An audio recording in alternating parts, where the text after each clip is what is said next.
नमस्ते ऑफिसर्स। आधा मई खत्म हो गया और अब बहुत सारे लोगों को इंतजार है कि रीजनल रूरल बैंक यानी क्षेत्रीय ग्रामीण बैंक का नोटिफिकेशन कब आएगा और उसमें क्या क्या चीजें होती है और कौन कौन से लोग उसके लिए एलिजिबल होते हैं, कौन से लोग उसकी एग्जामिनेशन दे सकते हैं। तो इस वीडियो को आगे ले जाने से पहले एक चीज थोड़ी सी डिटेल में मैं आप लोगों के साथ शेयर कर दूं। ये वीडियो नए लोगों के लिए है जिनको क्षेत्रीय ग्रामीण बैंक के बारे में आइडिया नहीं है। जिन लोगों को पहले से रीजनल रूरल बैंक यानी क्षेत्रीय ग्रामीण बैंक के बारे में आइडिया है कि एलिजिबिलिटी क्या रहती है, सैलरी क्या रहती है, जॉब रोल क्या रहता है, कौन सी बैंक्स होती है और एग्जामिनेशन पैटर्न वगैरह वगैरह वगैरह वगैरह, वो लोग ये वीडियो नहीं देखो। आप अपनी रेगुलर रिवीजन प्रैक्टिस कंटिन्यू रखो। जो लोग नए हैं उनको मैं बता दूं, क्षेत्रीय ग्रामीण बैंक रीजनल रूरल बैंक्स मतलब हर एक स्टेट में बैंक्स होते हैं जो रीजनल रूरल एरिया में काम करते हैं।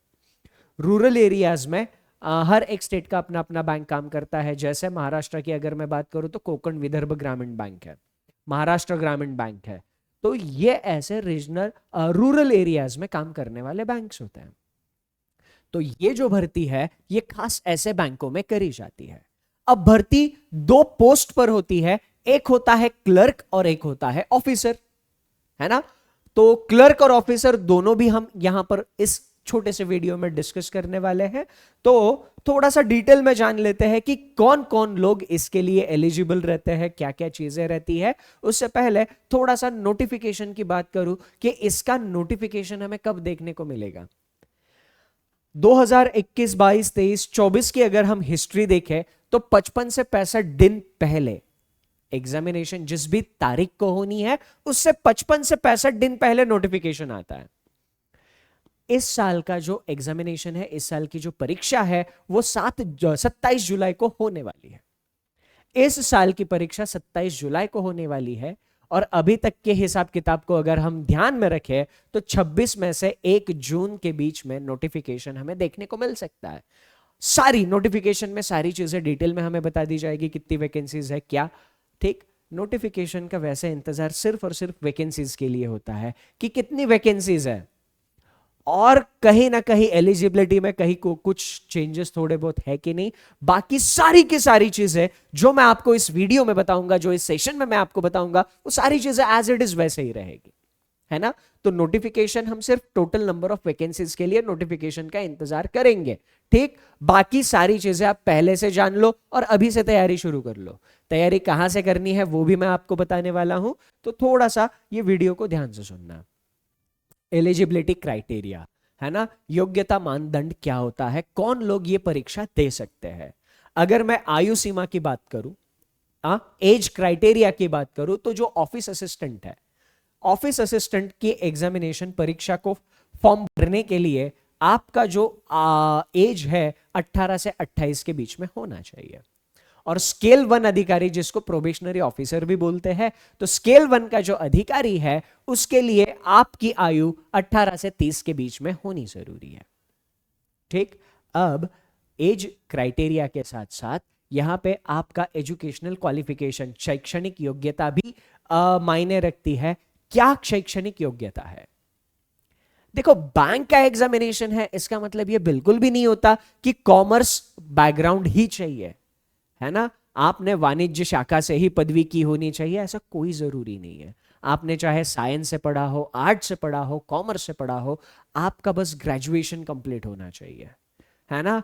आपके पास अगर डिग्री है किसी भी रिकॉग्नाइज्ड यूनिवर्सिटी से या किसी भी स्ट्रीम से, तो आप इस एग्जामिनेशन के लिए एलिजिबल हो। आपका ग्रेजुएशन कंप्लीट होना जरूरी है। आमतौर पे जो फॉर्म फिल करने की लास्ट डेट होती है, उस लास्ट डेट से पहले आपका फाइनल रिजल्ट अगर आपके हाथ में आता है तो आप ये फॉर्म फिल कर सकते हो। आमतौर पे ऐसा होता है। ठीक, तो आपके पास किसी भी स्ट्रीम की बैचलर डिग्री है चल जाएगा, कोई दिक्कत नहीं, फलाना चाहिए डिमकाना चाहिए ऐसा कुछ नहीं होता। उसके बाद क्योंकि आपको ग्रामीण एरियाज, ग्रामीण जगहों पर काम करना होता है, आपको जिस किसी भी स्टेट में आप एग्जामिनेशन देने वाले हो उस स्टेट की जो स्थानीय भाषा है वो आपको आनी जरूरी है। उस स्टेट का लोकल लैंग्वेज आपको आना जरूरी है। अब आपको वो लोकल लैंग्वेज आता है कि नहीं आता है, कैसे पता चलेगा? तो ऐसा है, जिस स्टेट से आप एग्जामिनेशन दे रहे हो उस स्टेट की जो ऑफिशियल लैंग्वेज होती है, या तो वो ऑफिशियल लैंग्वेज आपने कभी ना कभी अपने स्कूल या कॉलेज में पढ़ी हुई होनी चाहिए, और उस लैंग्वेज के मार्क्स आपके मार्कशीट पे होने चाहिए। हाँ, जैसे फॉर एग्जांपल महाराष्ट्र में मराठी है, तो मराठी आपने स्कूल कॉलेज में कहीं पे पढ़ी हुई होनी जरूरी है, और मराठी के मार्क्स आपके मार्कशीट पे होने जरूरी है ना। यूपी के लिए हिंदी है, बिहार के लिए हिंदी है, हाँ, तो हर अपनी अपनी स्टेट की लैंग्वेज है।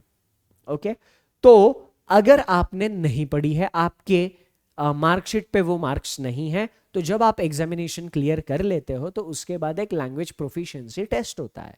वो लैंग्वेज प्रोफिशिएंसी टेस्ट में ये चेक किया जाता है उस राज्य की जो स्थानीय भाषा है, क्या आप वो लिख सकते हो, क्या आप वो पढ़ सकते हो, क्या आप वो बोल सकते हो। तो ये सारी चीजें चेक करी जाती है अगर आपके मार्कशीट पे उस लोकल लैंग्वेज के मार्क्स नहीं है। अगर लोकल लैंग्वेज के मार्क्स है तो लैंग्वेज प्रोफिशिएंसी टेस्ट देना आपको नहीं पड़ता। साथ ही में अगर आपको कंप्यूटर की जानकारी है तो और भी ज्यादा बढ़िया है, ऐसा नोटिफिकेशन में बोला जाता है। ठीक, तो ये हमने देख लिया एलिजिबिलिटी क्राइटेरिया, योग्यता मानदंड। उसके बाद मैं परीक्षा प्रारूप यानी एग्जामिनेशन पैटर्न की बात करता हूं। अब हम यहां पर देख रहे हैं 2 पोस्ट के लिए एग्जामिनेशंस। हम क्या कर रहे हैं, 2 पोस्ट के लिए एग्जामिनेशंस देख रहे हैं, ऑफिस असिस्टेंट एंड स्केल 1 अधिकारी। ऑफिस असिस्टेंट का एग्जामिनेशन 2 फेजेस में होता है, 2 चरणों में होता है। एक होता है प्रीलिम्स एग्जामिनेशन, दूसरा होता है मेंस एग्जामिनेशन। ऑफिस असिस्टेंट केवल 2 चरणों में एक पूरा का पूरा परीक्षा समाप्त हो जाता है, कंप्लीट हो जाता है। स्केल 1 अधिकारी का जो परीक्षा है, स्केल 1 अधिकारी में 3 चरण होते हैं। पहला चरण होता है प्रीलिम्स एग्जामिनेशन, दूसरा चरण होता है मेंस एग्जामिनेशन, और तीसरा चरण होता है इंटरव्यू। ठीक, अब चाहे स्केल 1 अधिकारी की परीक्षा हो या ऑफिस असिस्टेंट की परीक्षा हो, आपकी जो प्रीलिम्स एग्जामिनेशन है ये सिर्फ क्वालिफाइंग नेचर की होती है। क्वालिफाइंग नेचर मतलब आपको उस एग्जामिनेशन के मार्क्स के बेसिस पे सिर्फ ये डिसाइड किया जाएगा आप मेंस एग्जामिनेशन देने बैठोगे या नहीं बैठोगे, सिर्फ ये डिसाइड किया जाएगा। अब जब आप मेंस एग्जामिनेशन देते हो ऑफिस असिस्टेंट में, तो मेंस एग्जामिनेशन में आपके जितने भी मार्क्स आते हैं उन मार्क्स के बेसिस पर यह तय किया जाता है आपको सिलेक्शन मिलेगा या नहीं। यानी प्रीलिम्स के मार्क्स ने सिर्फ यह तय किया कि आप मुख्य परीक्षा लिखोगे या नहीं लिखोगे। सारे के सारे मल्टीपल चॉइस क्वेश्चंस होते हैं, कुछ भी डिस्क्रिप्टिव नहीं है, सारे मल्टीपल चॉइस क्वेश्चंस है। ठीक, तो मेंस एग्जामिनेशन जो भी आपने दी, वो मेंस एग्जामिनेशन में जितने भी मार्क्स आप सिक्योर करते हो उसके बेसिस पे ये तय किया जाता है कि आप सिलेक्शन लोगे या नहीं। सेम इधर स्केल 1 अधिकारी यानी स्केल 1 ऑफिसर के परीक्षा में prelims examination qualifying nature, prelims के मार्क्स सिर्फ ये तय करते हैं आप मेंस एग्जामिनेशन लिखोगे या नहीं। मेंस में आप जितने मार्क्स लाते हो और इंटरव्यू में आप जितने मार्क्स लाते हो, इन दोनों के मार्क्स को मिलाकर फाइनल सिलेक्शन तय होता है। तो ऐसा परीक्षा प्रारूप रहता है ऑफिस असिस्टेंट और स्केल 1 अधिकारी का। अब दोनों भी एग्जामिनेशन में, ऑफिस असिस्टेंट का एग्जामिनेशन हो चाहे ऑफिसर स्केल 1 का एग्जामिनेशन हो, जो प्रीलिम्स एग्जामिनेशन होती है, जो प्रारंभिक परीक्षा होती है, उसमें केवल आपको 2 विषय पढ़ने पड़ते हैं। प्रारंभिक परीक्षा प्रीलिम्स एग्जामिनेशन में केवल 2 विषय आपको पढ़ने हैं, 2 सब्जेक्ट्स आपको पढ़ने हैं, रीजनिंग एंड मैथ्स। क्लर्क और पीओ दोनों का पैटर्न सेम है, सेम पैटर्न, 40 क्वेश्चन 40 मार्क दोनों में आएंगे। तो ऐसा 80 क्वेश्चन 80 मार्क्स, और पेपर को टाइम मिलेगा 45 मिनट का। पेपर के लिए टाइम कितना मिलेगा? 45 मिनट का। अब जो क्लर्क का एग्जामिनेशन होता है, उस एग्जामिनेशन में 80 में से 70 से ज्यादा सवाल आप सॉल्व कर सकते हो, है ना। हमारे बहुत सारे छात्र ऐसे हैं जिन्होंने 70 से ज्यादा सवाल पिछले साल उड़ाए हैं, उससे पिछले साल भी उड़ाए हैं। जिन लोगों ने सिंसियरली सारी चीजें फॉलो करी, उन लोगों ने तबाही मचा दी, है ना। तो कैसे करना है इसके ऊपर भी बात करूंगा मैं। और ये जो ऑफिसर स्केल 1 का परीक्षा होता है, उसमें 80 में से आप अगर 50 से 65 के बीच में अगर आपने मार्क्स लाते हो तो आपकी सिलेक्शन के चांसेस अच्छे होते हैं। 50 से 65 के बीच में। हर एक स्टेट का, हर एक राज्य का कट ऑफ अलग अलग होता है। अपने राज्य के कट ऑफ के हिसाब से आपको अपना परफॉर्मेंस जज करना होता है। आपके राज्य में क्या कट ऑफ रहा था ये आपको गूगल पे मिल जाएगा।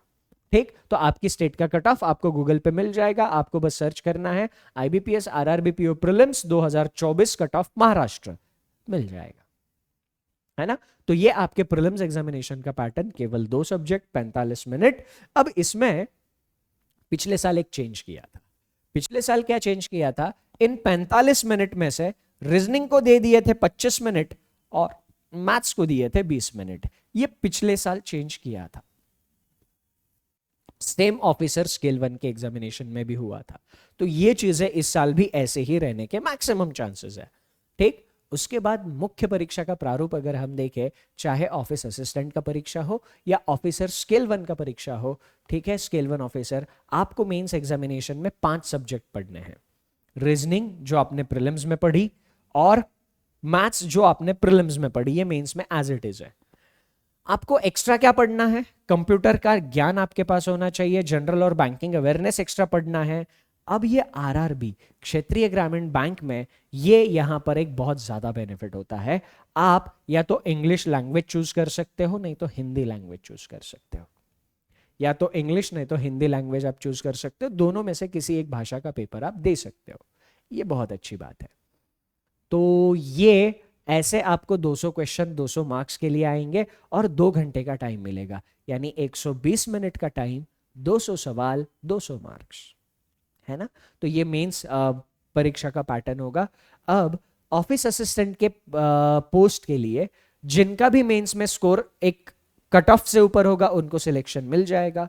पीओ के लिए उस कट ऑफ से ऊपर जितने भी लोगों का स्कोर है उनका इंटरव्यू लिया जाएगा और फिर इंटरव्यू और मेंस दोनों के मार्क्स मिला के फिर फाइनल मेरिट लिस्ट बनेगी स्केल 1 ऑफिसर के लिए।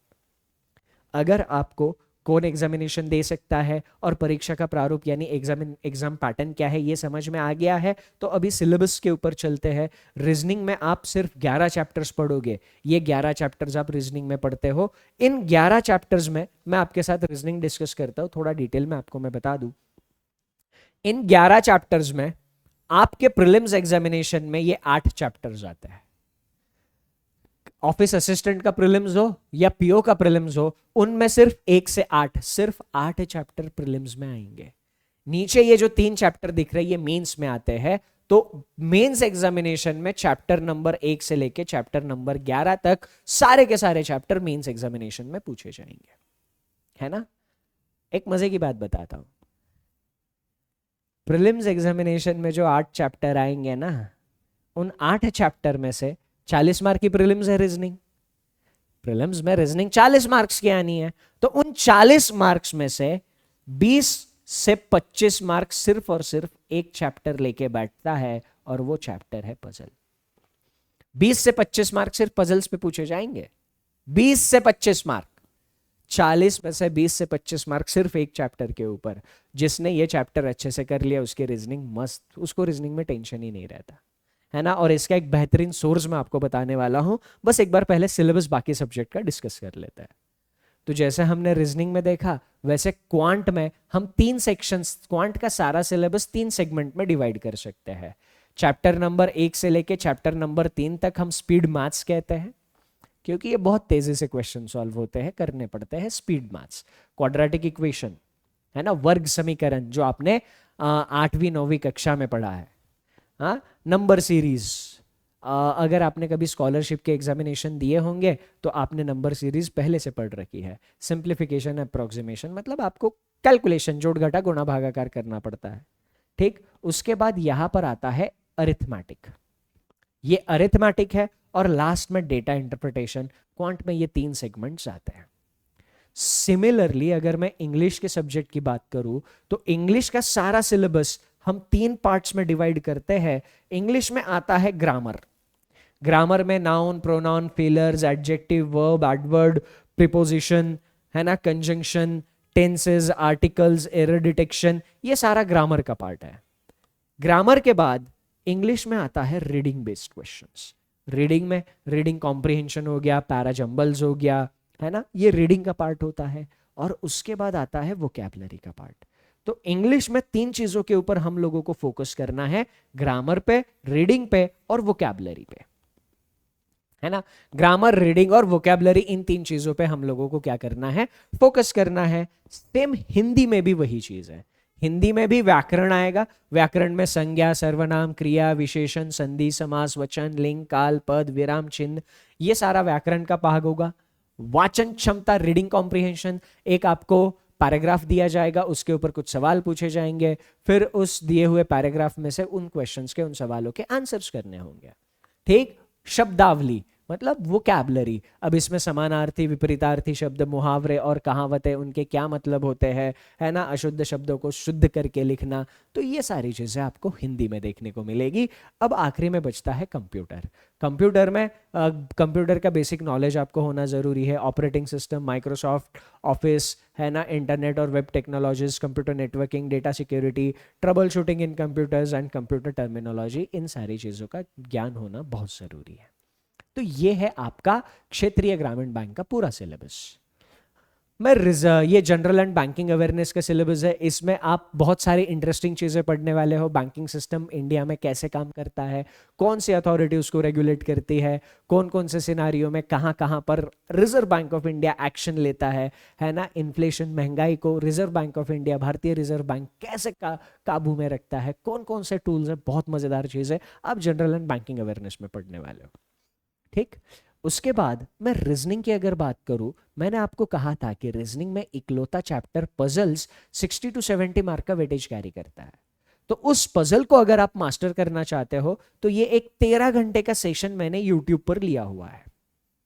13 घंटे का सेशन है यूट्यूब पर, फ्री ऑफ कॉस्ट, सभी के लिए अवेलेबल है। आपको क्या करना है, मस्त टाइम निकालना है, यूट्यूब पे सर्च करना है 251 rules of puzzles by Sachin sir. क्या सर्च करोगे, 251 rules of puzzles by Sachin sir. आराम से, इत्मीनान से इस 13 घंटे के वीडियो को कंप्लीट करना, उसके बाद पजल में कोई दिक्कत नहीं होगी। आप पहले ये कर लो, जब ये हो जाएगा तब आपको मैं और 50 से 60 घंटे पजल्स का कंटेंट दे दूंगा। बस पहले ये कंप्लीट करना, और इसके नीचे कंप्लीट होने के बाद मुझे बता देना कमेंट करके इसी वीडियो के नीचे, सर ये हो गया कंप्लीट, मजा आ गया, अब वो 50-60 घंटे वाला एक जो आप कंटेंट देने वाले थे वो दे देना, ठीक। तो ये है। इसके अलावा आप अगर बाकी के चैप्टर्स रीजनिंग के पढ़ना चाहते हो तो वन शॉट्स यूट्यूब पर अवेलेबल है। आपको क्या करना है, ब्लड रिलेशन पढ़ना है, blood relation one shot bye Sachin sir, YouTube पे सर्च करो। आपको सिलॉजिज्म पढ़ना है, syllogism one shot bye Sachin sir, YouTube पे सर्च करो। ऑर्डर एंड रैंकिंग पढ़नी है, order and ranking one shot bye Sachin sir, YouTube पे सर्च करो। Inequality one shot bye Sachin sir. जो भी टॉपिक पढ़ना है वो टॉपिक का नाम लिखो, उसके आगे one shot bye Sachin sir लिखो, आपको मिल जाएगा। ये तो यूट्यूब की बात करी मैंने। अगर किसी को बैच ज्वाइन करनी है, कोई चाहता है कि नहीं ये ढूंढने वाला काम मेरे को नहीं करना, मेरे को एक जगह पे सारी चीजें चाहिए, तो उसके लिए आईबीपीएस आरआरबी पीओ क्लर्क की बैच है, आप ये बैच भी ज्वाइन कर सकते हो, है ना। इस बैच में सारी की सारी क्लासेस लाइव होती है। अगर आप लाइव क्लास अटेंड नहीं कर पाए, उसका रिकॉर्डिंग भी आपको मिलता है। क्लास होने के बाद उसके नोट्स भी आपको मिलते हैं, आपके रिवीजन के लिए, प्रैक्टिस के लिए डीपीपीज मिलते हैं, उनका वीडियो सॉल्यूशन भी मिलता है। उसके बाद आपको यहाँ पर मॉक टेस्ट, बहुत सारी चीज़ें मिलती है। कुछ डाउट आता है तो डाउट प्लेटफॉर्म भी रहता है।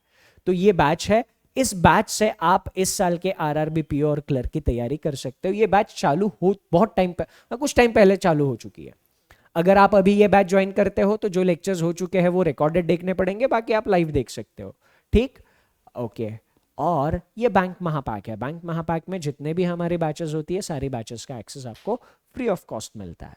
तो सारी बैचेस का एक्सेस एक साथ लेना चाहते हो तो बैंक महापैक है। अगर सिर्फ एक बैच ज्वाइन करना चाहते हो तो ये RRB, IBPS RRB PO and clerk का ये बैच है, ठीक है।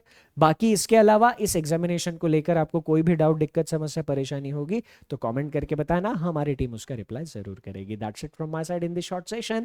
Thank you, take care and सबसे important, enjoy your time, bye bye.